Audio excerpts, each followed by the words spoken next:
With a land full of abundance and pride, and with some of the oldest historical accounts on earth, it was heartbreaking to see so many people suffer the catastrophic flood in the summer of 2010. All of the villages that border the Neelam River had major blows towards the homes of people who already couldn't afford much to begin with.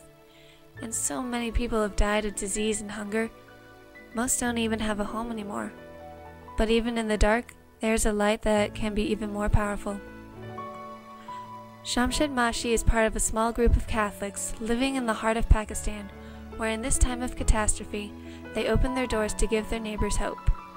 Even with a history of bad blood between Pakistani Christians and non-Christians, this small group that have devoted their time unselfishly for those in need have seen past their long history of hate and intolerance. This group has opened a free clinic for all of those who are suffering from the flood. Whether they are Christian or Muslim, no one is turned away. As with the cold winter coming, they are giving away winter coats to whoever comes to the clinic and needs them.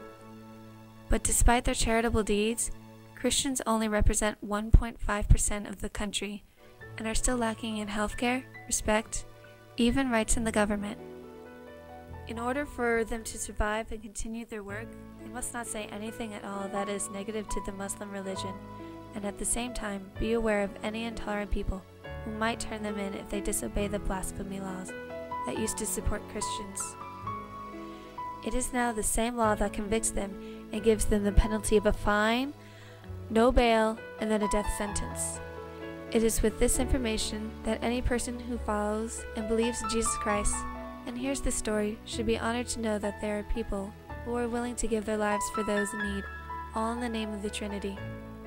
This is where we can feel the very presence of God in a human being, and where we can look for inspiration to help make them a better world to live in for everyone.